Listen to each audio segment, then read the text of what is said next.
My name is Allison Felis, and this is I'll Follow You, a podcast featuring light and lively conversations about film, music, and creative culture, coming to you from the People's Republic of Rogers Park on the far northeast side of Chicago.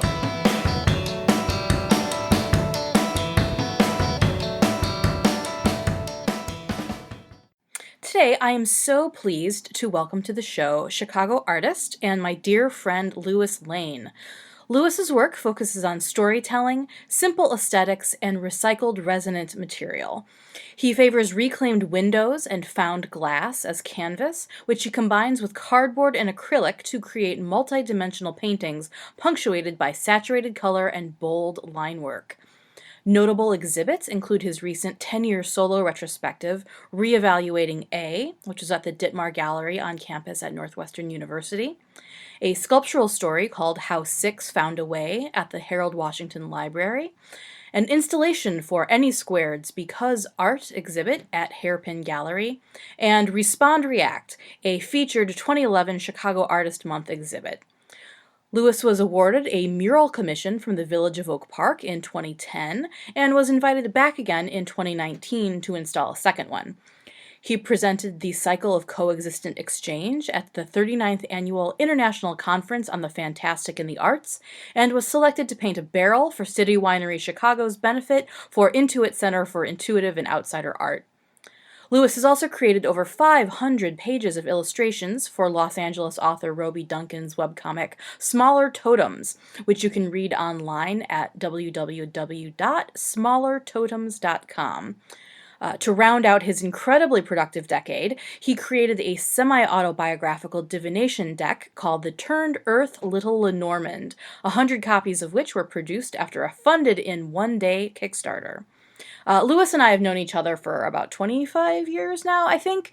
We grew up a few towns away from each other in Northwest Indiana, and we currently live only about a mile away from each other in Rogers Park in Chicago. I always think of him as one of my most inspiring friends in terms of his commitment to really living the life of an artist, no matter what medium he happens to be working with at the time.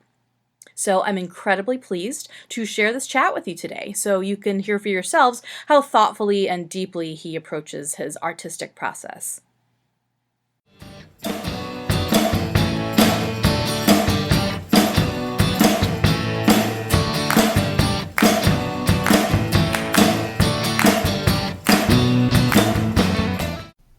So hi, Lewis. Thank you so much for being here today. I'm really, really happy to have you along to be doing this chat. My pleasure, Allison. So just if you want to give the people out in the world a little background on who you are and what you do, I'd love to hear how you describe what you do, because I sort of feel like I have my outsider's perspective on on what it is that you do. And so it's always fun to hear, like, well, from inside, this is how I do what I do. I have been, for the last 10 years now, doing my best to be a full-time visual artist. And in doing that thing, I have opened a number of sort of doors that have put me down paths of, like, learning instruments and then learning to build instruments and then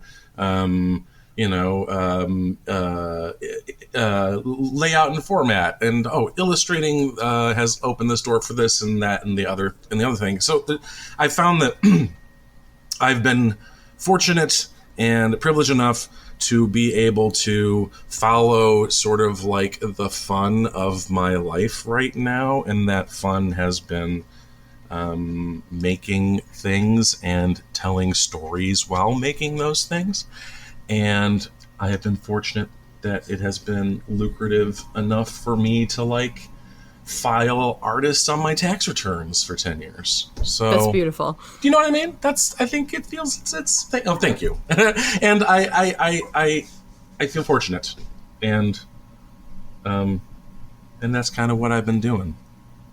So that's awesome, like, as sort of a broad level of what you do on a daily basis. But do you want to sort of talk through what some of those projects specifically are? I mean, which ones are recent or closest to your heart or sort of feel significant as far as, how you think of yourself as an artist, the things that sort of encapsulate that for you. Yes, certainly. When everything that the place this all started from was a walk between where I was working to the place I was living in Ravenswood. In an alleyway, I found an old window, and I had just finished this piece of theater that I had directed, produced, that was really effective on me, really affected me in a way I needed some breathing room, like good breathing room, but breathing room. It was a strong experience. And the window struck me as being a thing that would allow me to have some like creative play fun, right? Like when I was younger, like I was like a workshop meddler, like my dad had like the tool room, and I'd go in there and mess around, and then I'd come out with like a wizard staff. I don't know, some sort of thing that I made. And that always has been fun. Like making things with my hands has always been fun. So the idea of a window and applying some old acrylic paint I had to it felt like the kind of thing that would be like good healing art therapy, right? So I put the window in my office, and I was staring at it, and my cat at the time jumped up behind it. And as I'm looking at my cat sort of framed in the window, I start to see this kind of like movement in the window that sort of like vibrates and comes together and solidifies into this sort of image that looks like something I want to paint.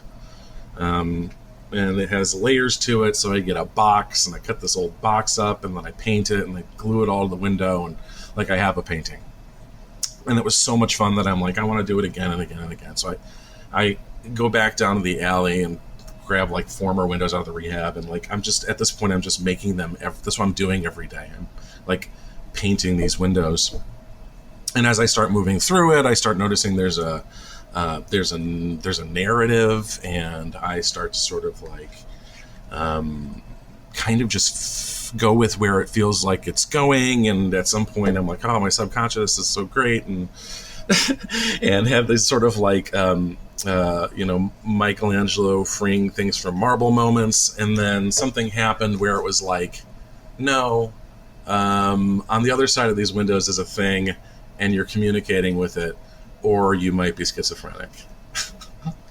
And I decided that there was something on the other end of the windows, and started listening more to what I was being told, and started like putting together this narrative that has improved me as a human being, I believe, in ways that have allowed me to expand my artistic path in a way that's like pleasant. Like theater was always a good thing for me, but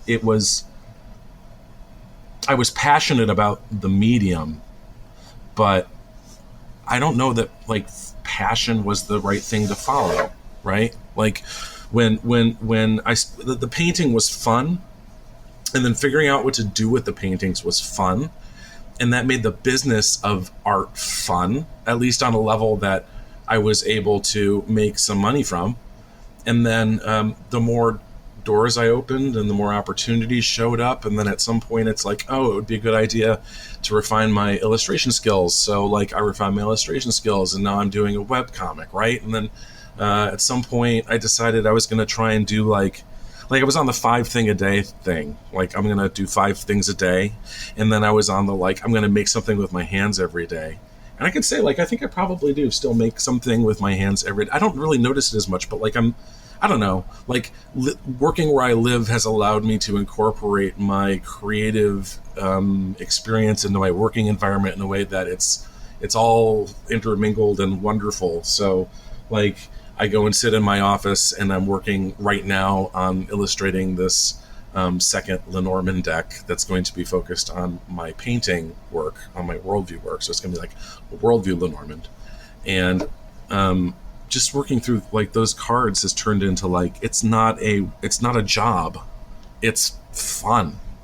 And that's what's been driving me to keep doing what I do.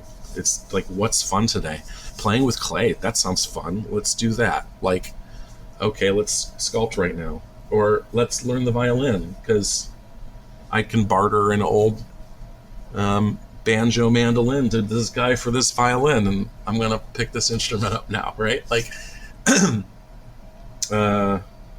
that's kind of been the way I've been moving ever since then. And I do believe that the communication that I've been having with this typeface designer on the other side of these windows has been incredibly valuable to that movement. That's amazing. I love it. No, because when you talk about the process of communicating with this typeface designer on the other half of the pane, I mean, my brain goes immediately to Tolkien, and to his process of active imagination that he was doing as far as like bringing through the lore of Middle Earth. Mm-hmm. And that sort of meditative process, and so and I don't know, and that sort of links up also then with the way you were talking about there's nothing separate in your creative practice, like, and which really comes through for me. Like, I really do feel when you're describing the way that you do your art, that there is like a holistic quality to there not being a separation from your art practice and the way that you live your life. Does that feel like an accurate way to describe that to you? Yeah, I think so. I do think so. And I mean, and again, like I'm very fortunate to be able to have the ability to do this, right? Like, to be able, like, I've built a nest here in my space, and I have tuned my nest with all of the things that I need to feel happy inside of it, and then had sort of like,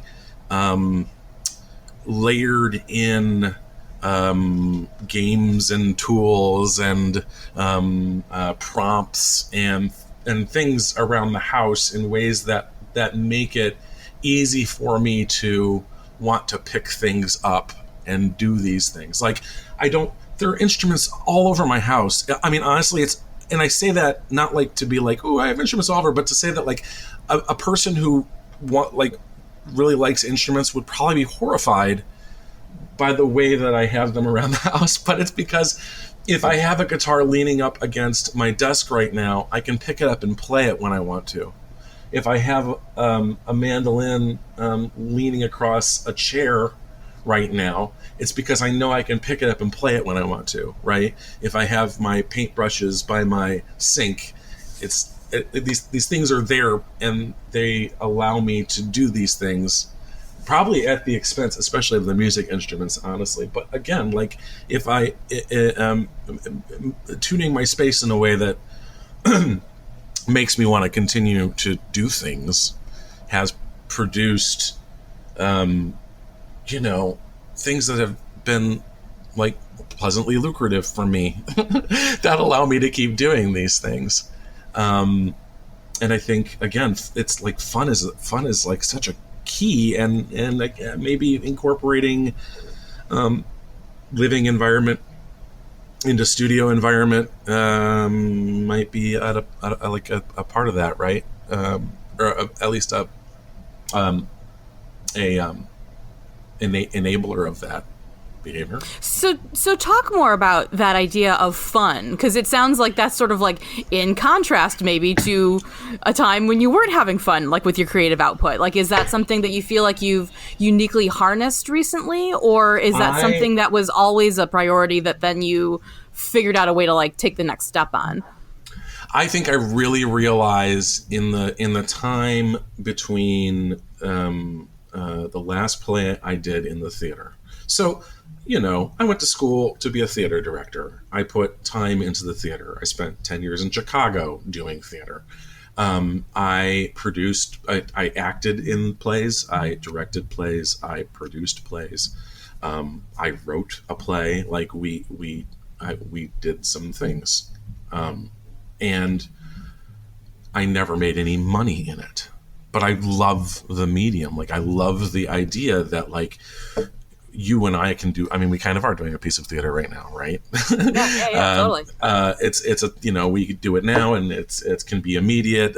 We can talk about things that are valuable to us as you and I as neighbors, even, right, to our other neighbors. Like, there are experiences you can have inside the theater that I think can be super valuable, and I was always drawn to, in my working in it, I was always drawn to try to refine that into like a thing that was like an effective, here's what the theater should be packaged.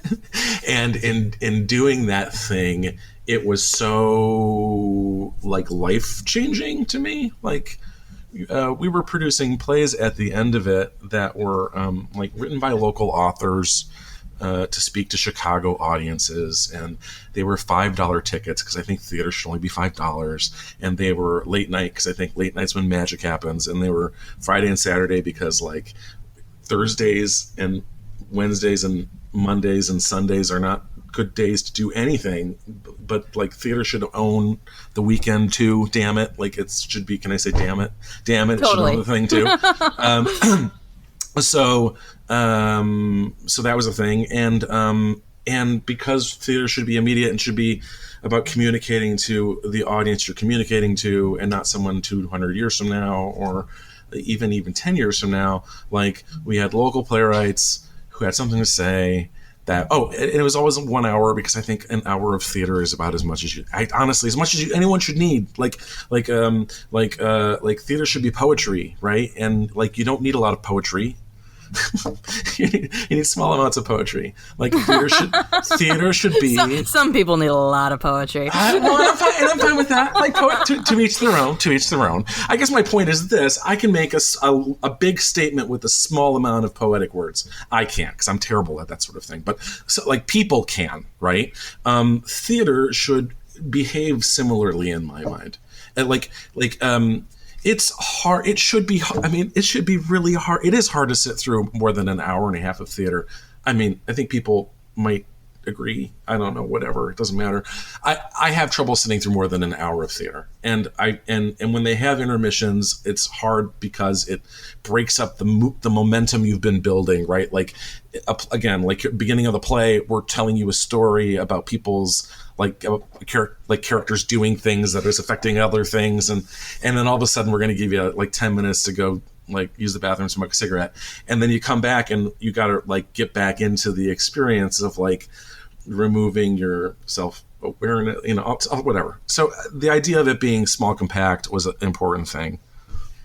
And then, to punctuate the fact that it was important to it occurring when it was occurring, the plays that were written had a 5-week performance, and then at the end of the 5-week performance, the scripts were taken across the street to the restaurant that was over there at the time, Joyce Brick House, and set on fire.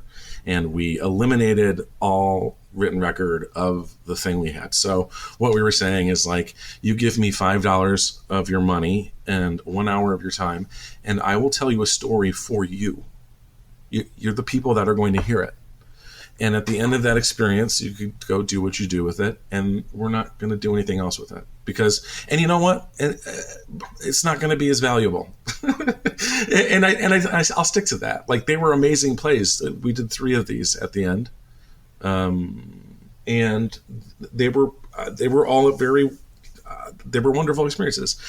Would they hold up as well today? No. They were about things that were happening right then, to people right then, in the city right then.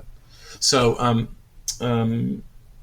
that process was really intense at the time we were doing it, and the people who were doing the theater at the time that I wanted to work with were starting to branch out into, like, other professional houses and to get other jobs and do other things, and the sort of last play we did was, or I did with this group, was about this guy Malachi Richer who self-immolated in Chicago back in November 2007, and no one knew about it, and it was this whole enormous thing. And the playwright kind of like wrote this play invoking him to kind of like give voice to why he did what he did, and that was a lot.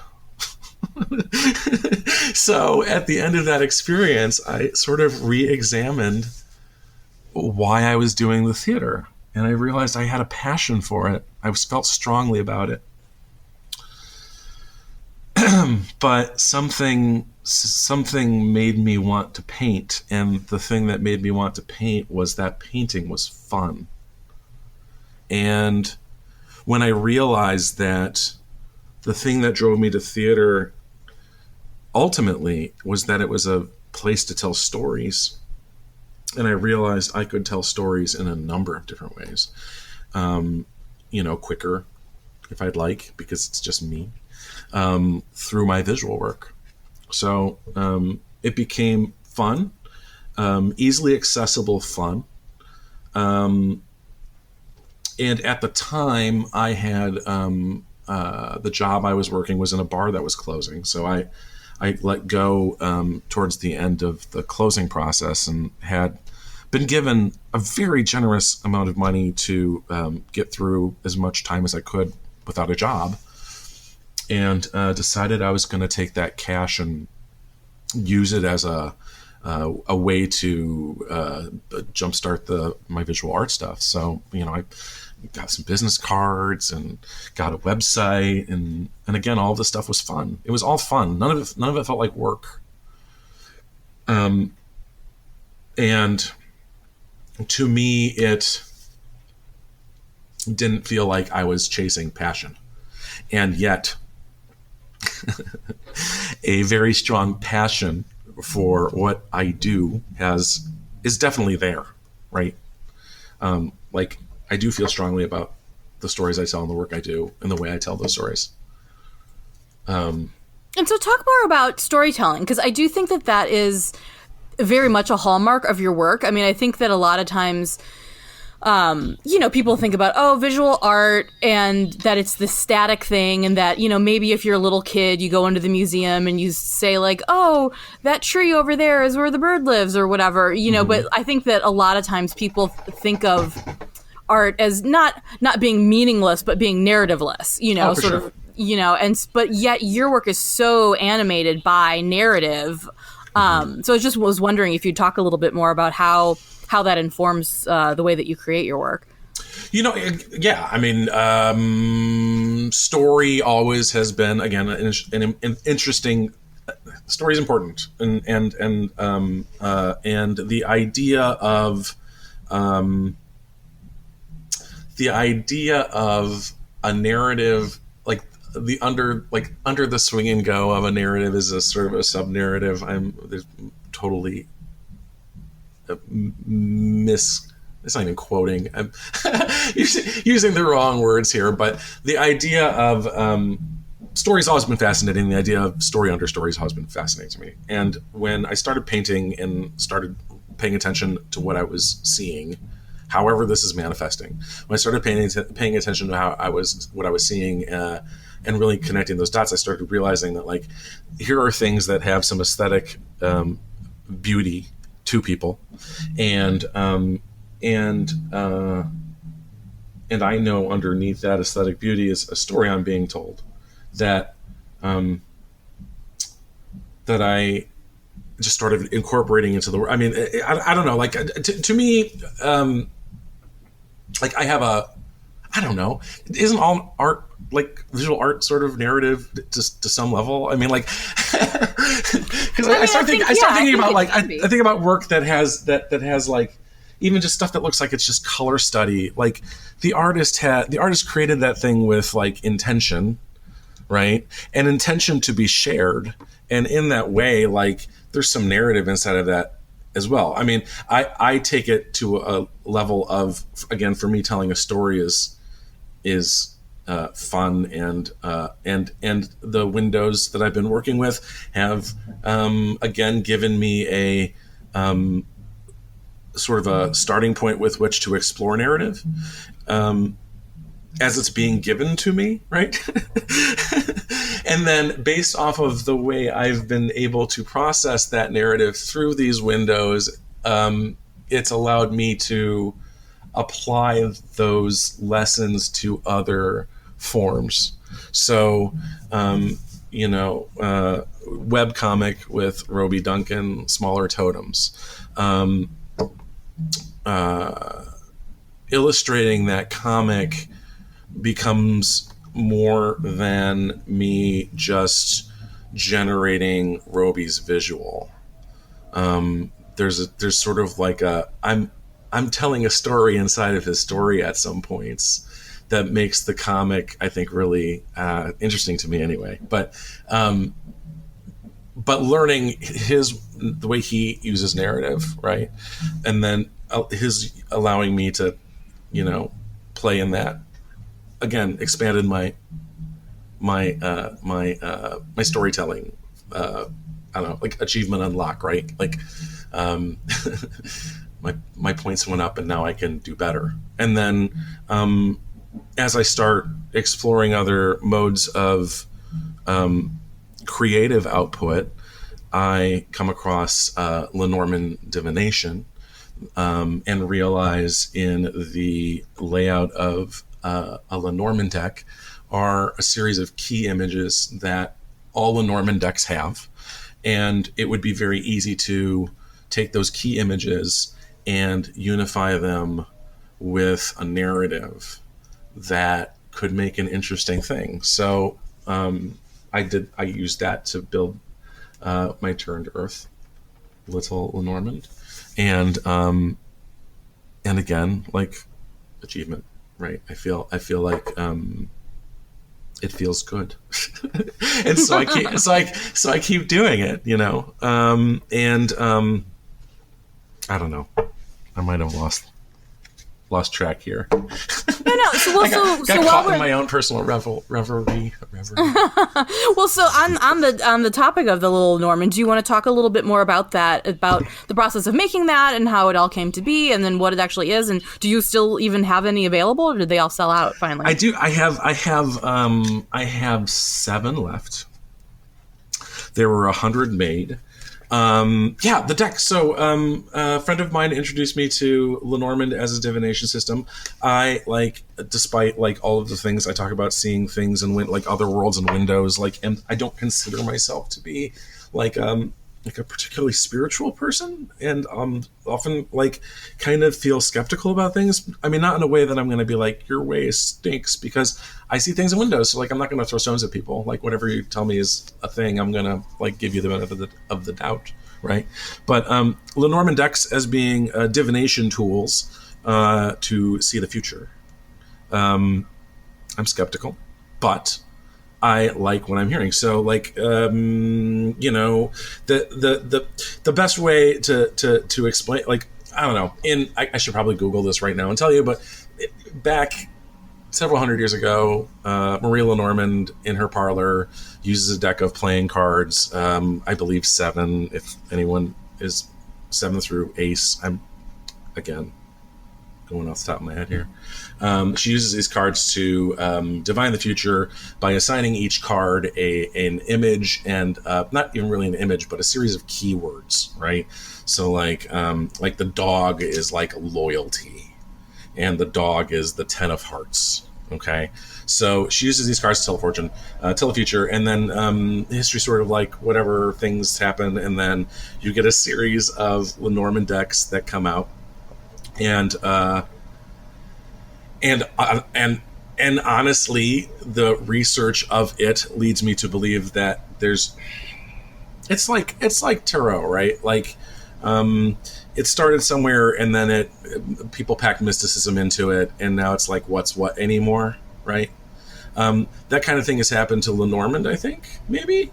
But no one, if you ask someone what are Marie Lenormand's keywords, I've yet to have someone be they are these. There's no agreed definitive set of keywords in Lenormand. And again, maybe I'm showing ignorance here, but when I started producing this deck, this was the kind of research I wanted to do so that I understood what this thing was, because there are people who will use it that will want that kind of energy put into it. And as someone who is fascinated by the research and also, again, like narratives, like trying to figure this stuff out was kind of the whole thing.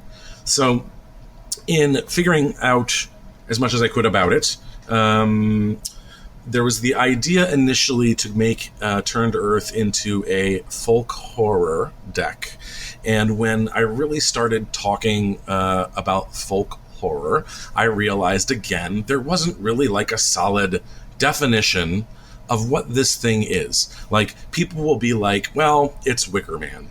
Well, it's Black Phillip. Well, it's, people have ideas, but like, there's so many variations of it. And so in the end, it came to me that the Midwest in itself has a feeling of folk horror. There's that sort of like quiet, pious, something under the surface, passive aggressive maybe, thing that to me felt like a good place to start with when engineering what initially started as a folk horror deck. Now, as we began working on it,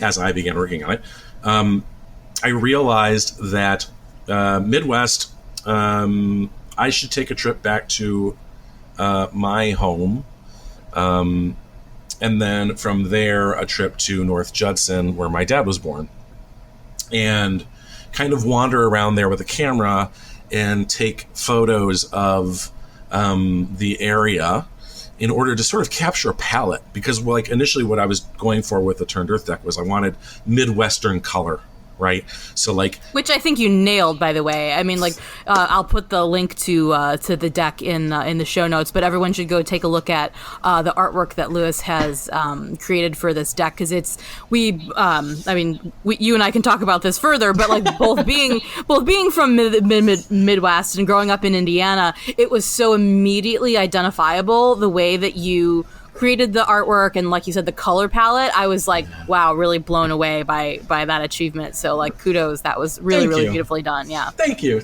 Well, and as it turns, the Midwest is like inherently full of these things. So like, giant mountain of limestone was a perfect image for the mountain, which is signified by obstacles, right? There's like, it made sense. So as I walked around my father's hometown and went to his grave and my mother's grave at that point as well, and really thought through things, I realized that the narrative deck could link the images in the Lenormand deck could be sort of my narrative of the son returning to the ancestral homeland to bury his mother with his father and their rings. And in doing this, he notices that the world has turned into a Lenormand deck. So the images in the deck are things that he sees in this small rural environment around him that are signifiers of things that could occur in the future. And again, that's not, I mean, I did bury my mother with my father in her rings. Like we all, my whole family did, but like we had that experience. So there was a lot of like personal, like the house is like the family farm, like that is legitimately the family farm, or like the tower is is North Judson's water tower. Like I took a lot of effort to turn it into a legitimate story. And honestly, one of the things that was very personal to me was that, when your parents die, if you want to, you can choose to see the last greatest gift they will ever teach you. And I saw that. And I saw that when I was building this deck and when I was generating these images, I saw it. And that to me was what made this thing so much of a, I'm so glad, right? So, so I built the deck. We tried to kickstart it, and the first Kickstarter failed because we just bit off too more than we could chew in the first one. We tried to have a more complicated packaging, and it required more output and whatever. So the business end of it, the Kickstarter part of it didn't work the first time. And then this last year, I had a tarot reading with a friend, which I don't do a lot of. I think it was my first tarot reading I'd had in I don't even know how long. And by the end of the tarot reading, it was like, you need to go get Turned Earth up and running.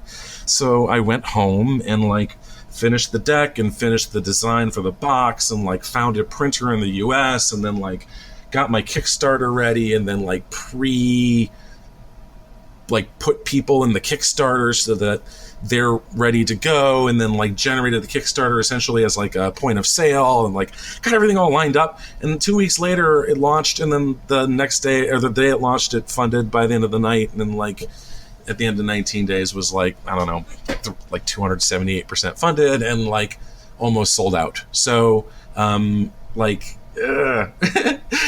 it was a good experience in that it allowed me to tell a story, and allowed me to tell a story to people who I think appreciate what's happening inside of it, right?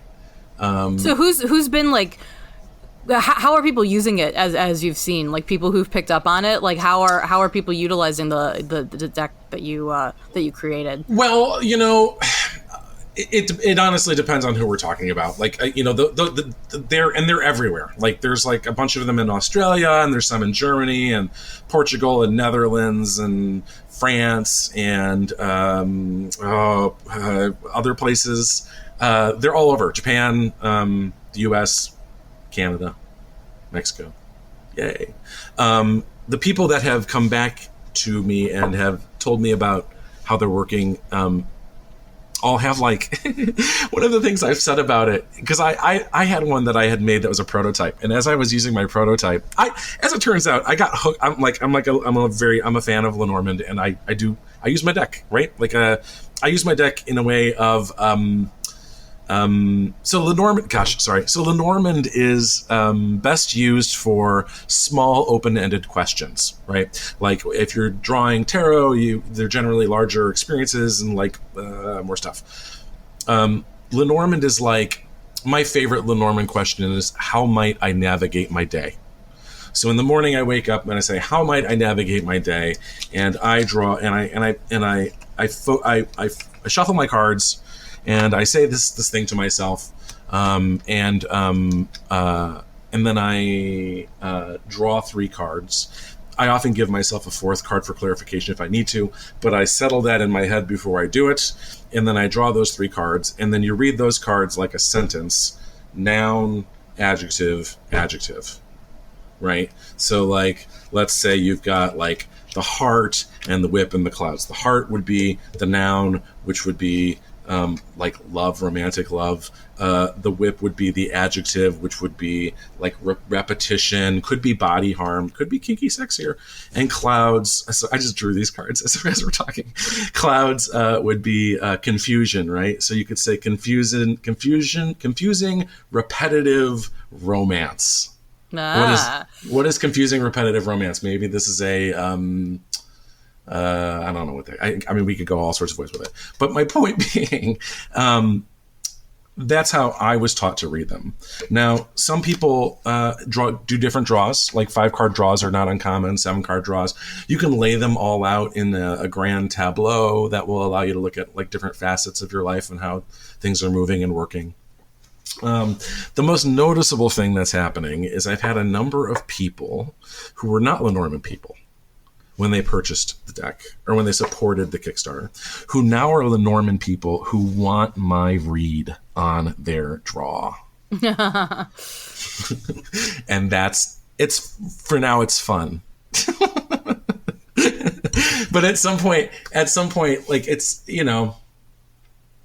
I have elected to approach Lenormand with the knowledge I was given by someone I trust and the knowledge I reinforced myself with to build the deck. And with that knowledge, I have crafted it in a way that it makes sense for me, that I'm certain there are like hardcore Lenormand users that will be like, this guy doesn't know what he's talking about, right? But I've kind of crafted it into my own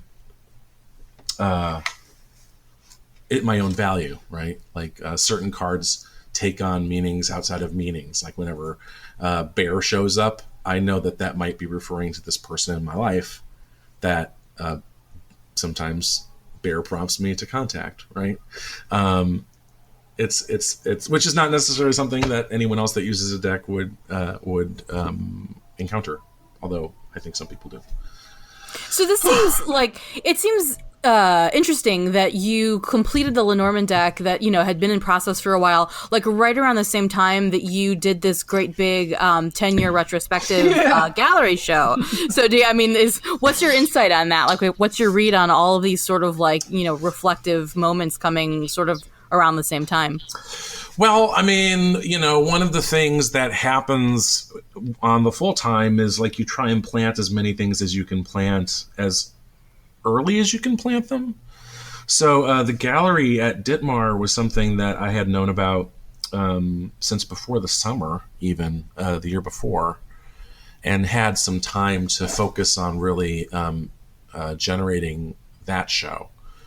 That was the largest solo exhibit I've ever had.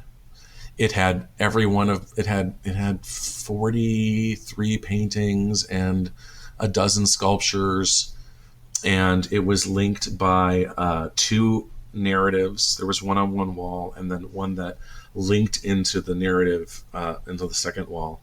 And then there was like a portion that was like world building elements, and then there was a portion that was like deep lore.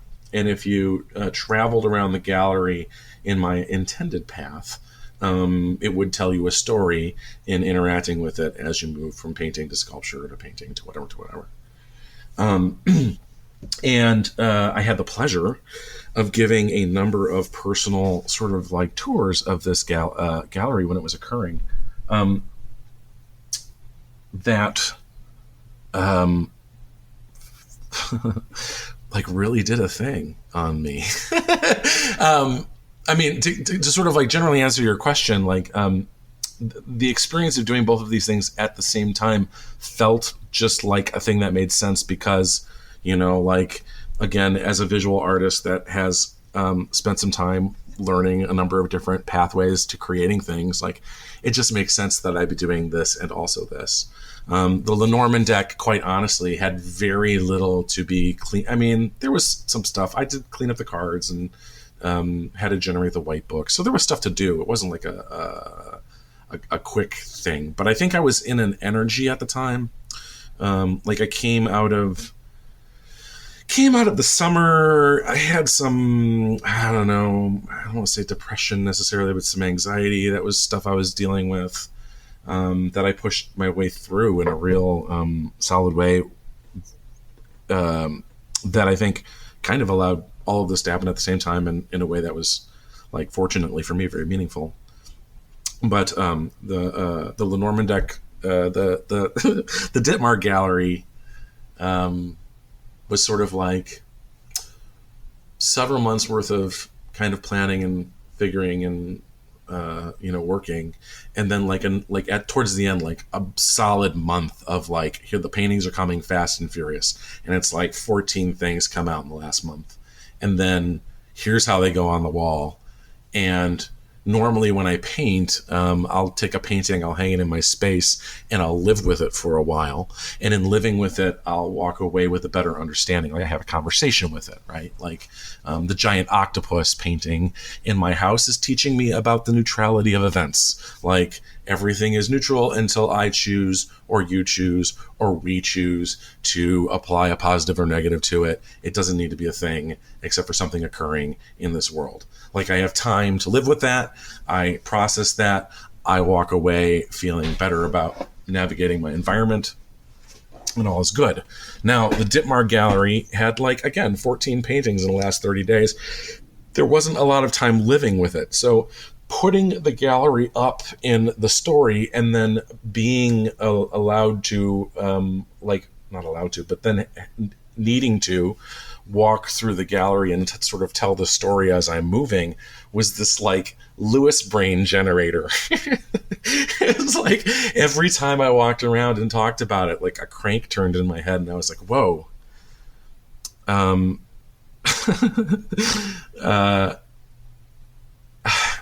It's a lot. I mean, it's a lot. There's a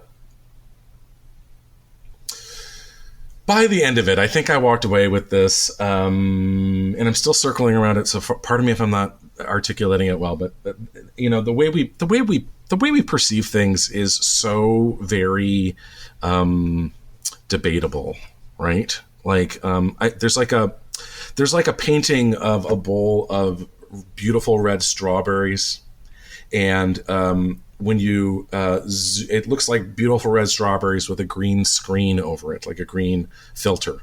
And when you zoom in on the picture of the strawberries, pardon me, artist, for not remembering your name, when you zoom in on it, you realize that there is no color in the painting. It's all gray. Every pixel is gray. And the reason that works, they believe, is because your brain is accounting for the color it believes to be environmental and is adjusting what it's seeing. And in what it's seeing is beautiful, lush red strawberries. So whatever that looks like to you under a green environment is what your brain is filling in. This is happening without us knowing about it all the time. Like that dress on the internet, the blue, black, gold, white thing, that was happening because at the top of that picture was an environmental color that some brains picked up on and said it's a blue-black dress. And at the bottom of the picture is another environmental color that other brains picked up on and said it's a white gold dress. The point is we're doing this all the time and we don't know it, right? So what does that mean for things that we think we know that we know? Like, I have an understanding of Allison that I have put together over a long period of time of knowing Allison. And based off of what you have elected to reveal to me about who you are.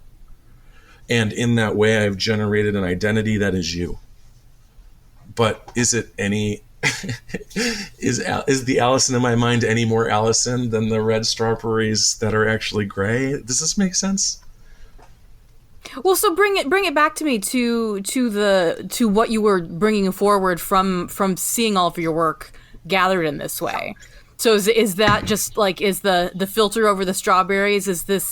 Are you the gray pixels, or are you the person looking down at it and creating your expectations for what's in there? I mean, the baseline core of the story, right, is that the typeface designer has, quote, I'm using air quotes here with my fingers that no one can see, has the knowledge of everything. I always interpret the knowledge of everything to be omniscience, which leads to questions of what exactly does that mean? Now, when he communicates with me, he communicates with me because at some point I gave him an image in a window that opened his brain to this knowledge of everything. His sort of ultimate goal with me is to give me an image that will open my mind to the knowledge of everything.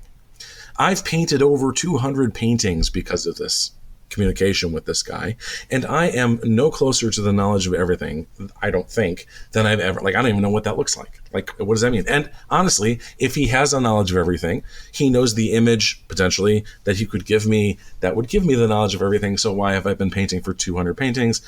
Whatever. All these things. Now, the grander point being, in the gallery, he takes a journey where he is what he tells me, he is reevaluating an image that he has generated, a font he has generated, that is meant to inspire the same energy that the image I gave to him inspired in him. So in the beginning of the gallery, he shows me a letter and he says, "This is it." And then he goes on a trip and he goes to this fire and he fills up a battery with this fire. And then he takes the fire to this, like, across the world. And he goes to a place that I recognized from 8 years ago that I didn't realize I was looking at 8 years ago. And so, like, all of a sudden, like, time has got this whole thing now where I'm not sure if what I'm looking at is really even in any sense of actual time order. So now that's been thrown into a loop. And then he travels across the city and he gathers this fire and he lays the battery in this water and he ignites it and it turns into a city. And all of a sudden there's this big floating city in the water and and there's an octopus in front of it. And that painting in this flow essentially throws me into like all of the things I thought I knew are now all up in question. They're all maybe, right? If what I'm seeing right now is what I think I'm seeing as a result of this story, then everything I have figured for the last 10 years can also be up for question. And that leads me again to say, when I have a perception of a thing that I feel solid firmly about, there is a very strong chance that if I just step away from that and look at it again, my perception can shift radically. Because again, I'm not actually looking at red strawberries. Like, my brain is processing red strawberries. So when so he does this thing, he creates this city that may or may not have been there forever, and then he goes back to the letter that he started with, and he maybe adjusts it or maybe doesn't, and then says it's perfect. So again, I'm forced to deal with this idea of, what am I seeing?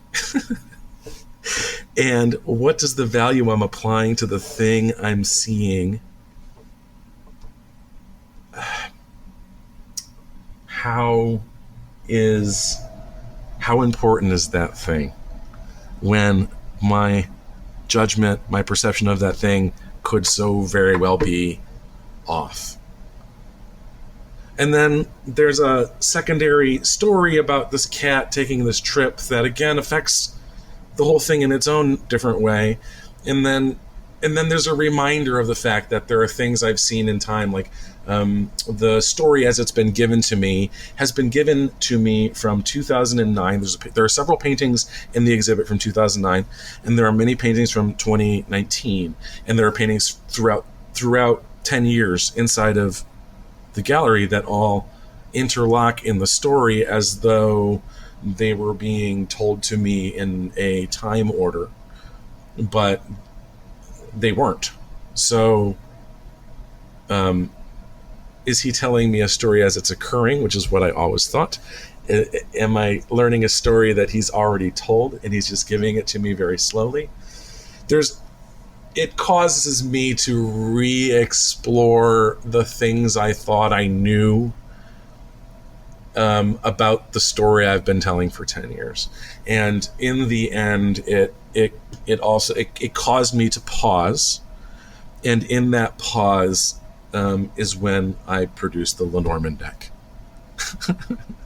Nice. So, and that's where it is right now. Like, the gallery is still, like, right now when I look at like all of my like I have it all like fine photographed for like high res, and I've got everything in a way that the idea will be to generate an online gallery that you can kind of like go through the experience with the paintings and also with my written words that go with the paintings. But I might also generate a video where I kind of talk through the gallery that might show up on YouTube at some point. So there are things I still need to do with it. It's like a glowing ingot of very forgeable material right now that it might be too hot still. So I've been kind of not touching it right now. But that was kind of the thing that I think producing the Lenormand deck really also hammered home, was the idea of things take the time that they take, and it doesn't all have to happen now. I guess. Amazing. Well, so yeah, in the realm of things that are not happening now, but maybe happening in the future, is there anything on the horizon that you have coming up that you'd like to chat about and let the people know that you've got coming? The biggest thing, I can plug into anything right now is I'm working on a second Lenormand deck. Producing the first one in an amount of 100 was actually a really good lesson for, number one, how to do this thing, and number two, how to work Kickstarter. Now, I'm not going to claim to be like Kickstarter expert by any stretch of the imagination, but I have a much stronger understanding of it, and I think that I might try another Lenormand deck with the long goalpost of producing a tarot. But we'll see. Like, I'm gonna put my foot back in the water with a second Lenormand deck, hopefully coming up, and see if it gets a favorable response. And if it does, then I'm gonna start angling into tarot, which to me is really, honestly, really great because, like, part of the winter here in Chicago is that it's so cold, no one is going out. I mean,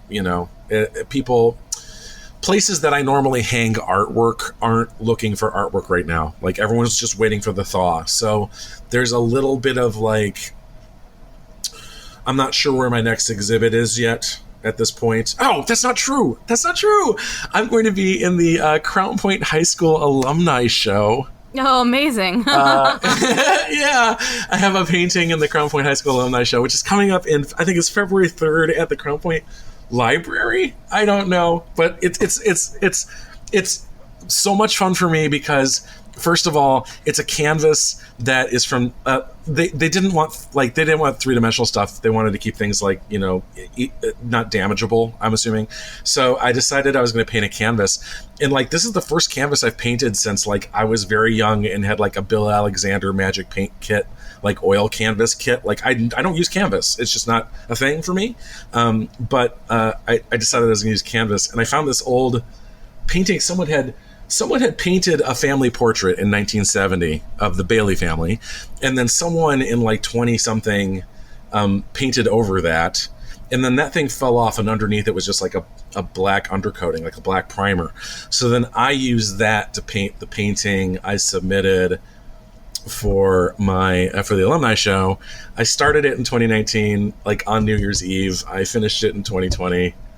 All of the black in the painting is black 2.0, which is a color that is the mattest, flattest black that an artist can use, as long as you're not Anish Kapoor. But apparently Black 3.0 came out, so whatever, I guess it's not that anymore. But the point is I used that for all of the blacks, which does this really kind of fascinating thing in light. So neat. So anyway, that's going to be in the Crown Point High School alumni. I'm not sure what the exact terrible plug, Lewis. We'll get the name right, and we will, if there's links to it somewhere, we will put that in the show notes for people to explore. So where else can people find you online and or on social media if folks are looking to learn more about you? I'm in most social media platforms. I'm on Facebook at Lewis Lain, facebook.com Lewis Lain, LEWISLAIN. I am on Instagram at Lewis Lain. I am on Twitter at Lewis Lain. I am on Patreon at Lewis Lain. I am on YouTube at, like, user Lewis Lain. Because, that's how they do things there. But generally, if you search LEWISLAIN in your preferred platform, there's a good chance I am there. Deviant art, not so much. I'm beginning to wonder if I should have done more with Deviant art, but it just was never my easy usage platform. So not much there. But everywhere else, there's bits of me making music or painting artwork or showing you pictures of my beautiful cats, because I have beautiful cats that I am not shy about sharing on my social media. Lewis's cats are very, very beautiful. This is true. They're adorable and they're so big. Well, Lewis, thank you so much for this amazing glimpse into your process and what you've been working on. This has been really super inspiring. Last week's chat with Kate Marina, we were just talking about getting people into the brain frame for 2020, for this year and for this decade. And so I thank you for sort of unofficially continuing that conversation that I'd started last week, as far as just really thinking about ways to incorporate art into our daily lives. And like you kept saying, really having fun with it. And I think that that's really a benchmark of something you're really remarkably good at, and clearly is foregrounded in your practice. And so hopefully people will find that fruitful for their lives as they're thinking about their own creative practices. That's fantastic. Thank you. Well, thank you so much. My pleasure, Allison.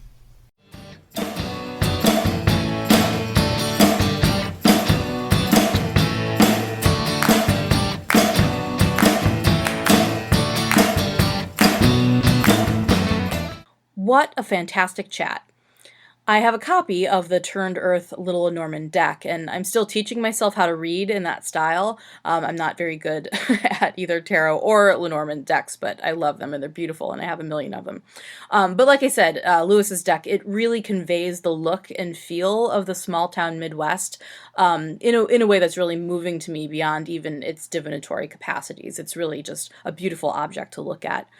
So if you'd like to see some of the art from that deck, check out Turned Earth Lenormand on Instagram. That's all one word, and I'll have that linked in the show notes.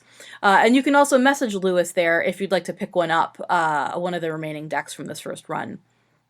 You can see more of Lewis's art online at lewislain.com, where you can browse galleries of his current and former paintings, the props and objects he's created exclusively with cardboard, and his illustration and design work as well. You can support him on Patreon at /LewisLain, or follow him on Instagram at /LewisLain as well. As for me, I am always findable online at queenofpeaches.com, where you can read some of my blog posts and or find links out to the many social media places that I exist online. And of course, subscribe wherever you like to listen to podcasts to I'll Follow You. We really appreciate everyone who stops by and supports us and has been listening to these episodes as they come out. So I'm Allison Felix. This has been I'll Follow You. Bye for now.